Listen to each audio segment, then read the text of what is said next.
माननीय वेणुगोपाल जी, आप इनको ये सिखाते हो क्या? स्पीकर बिरला का रौद्र रूप। नारेबाजी करना, तख्तियां लेकर आना, मेज थपथपाना, ये आपकी पार्टी के संस्कार नहीं रहे। वेणुगोपाल की बिरला ने क्यों लगाई क्लास? लाखों लोगों ने आपको चुनकर भेजा है, लोगों की अपेक्षाएं आकांक्षाओं को उठाने के लिए, तख्तियां लेकर मेजें फोड़ने के लिए नहीं भेजा है। ओम बिरला एक बार फिर सदन में भड़कते नजर आए। ओम बिरला एक बार फिर से विपक्षी पार्टी के सांसद को जमकर फटकार लगाते नजर आए। लोकसभा स्पीकर मॉनसून सत्र में कांग्रेस सांसद वेणुगोपाल पर जमकर भड़के और उनकी खूब क्लास लगा दी। सवाल ये है कि आखिर उनके इस रौद्र रूप की वजह क्या है? दरअसल लोकसभा के मॉनसून सत्र की शुरुआत हुई। सदन शुरू होते ही विपक्ष ने वोटर लिस्ट वेरिफिकेशन यानी कि SIR के मुद्दे पर हंगामा करना शुरू कर दिया। विपक्ष इस मुद्दे पर संसद में नारेबाजी वाली तख्तियां लेकर नारेबाजी कर रहा था। विपक्ष की मांग थी कि सरकार संसद में SIR पर तत्काल चर्चा करे।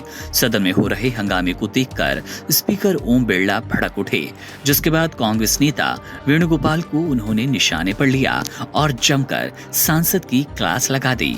लगे हाथ स्पीकर बिरला ने कांग्रेस पार्टी की संस्कार तक पर टिप्पणी की। जरा सुनिए। माननीय वेणुगोपाल जी, आप इनको ये सिखाते हो क्या? नारेबाजी करना, तख्तियां लेकर आना, मेज थपथपाना, ये आपकी पार्टी के संस्कार नहीं रहे। लाखों लोगों ने आपको चुनकर भेजा है, लोगों की अपेक्षाएं आकांक्षाओं को उठाने के लिए, तख्तियां लेकर मेजें फोड़ने के लिए नहीं भेजा है। आप जिस राजनीतिक दल के सदस्य हो, वो राजनीतिक दल के लोग देखेंगे आप किस तरीके से सदन में व्यवहार करते हैं, तख्तियां लेकर आते हैं, नारेबाजी करते हैं, मेजें ठोकते हैं। ये सदन की गरिमा के अनुकूल नहीं है। मैं आपसे फिर आग्रह कर रहा हूं कि संसद की मर्यादा गरिमा को बनाए रखो।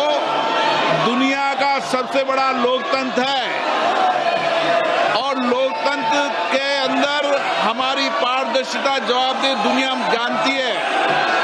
हम जिस तरीके का व्यवहार करेंगे, आचरण करेंगे, देश की लोकतांत्रिक संस्थाओं में उसका क्या संदेश जाएगा? माननीय वेणुगोपाल जी, आप इनको ये सिखाते हो क्या? नारेबाजी करना, तख्तियां लेकर आना, मेज थपथपाना, ये आपकी पार्टी के संस्कार नहीं रहे। लेकिन जो नई पीढ़ी जिस तरीके के संस्कार कर रही है, वो सारा देश देख रहा है।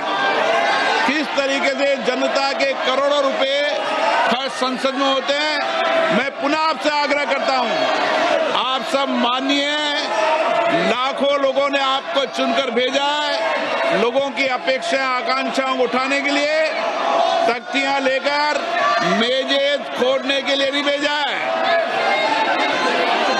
मैंने पुनः आपसे आग्रह किया है, आप अपने अपने आसन पर जाएं। प्रश्नकाल के बाद नियमों के तहत आपको हर मुद्दे विषय पर बोलने दिया जाएगा। मैं फिर कह रहा हूं, तख्तियां लेकर आने पर सदन नहीं चलेगा। आप या तो सीट पर जाएं। हालांकि ये पहली बार नहीं है कि ओम बिरला सदन में गुस्से से लाल हुए हों, लेकिन यहाँ पर एक मजेदार बात यह है कि स्पीकर बिरला को विपक्ष पर ही गुस्सा आता है और विपक्ष के सांसदों पर ही गुस्सा क्यों निकलता है, इसका जवाब तो शायद स्पीकर बिरला ही दें। स्पीकर ओम बिरला के इस रौद्र रूप को लेकर आपके क्या विचार हैं? कमेंट बॉक्स में जरूर बताएं। Subscribe to One India and never miss an update. Download the One India app now.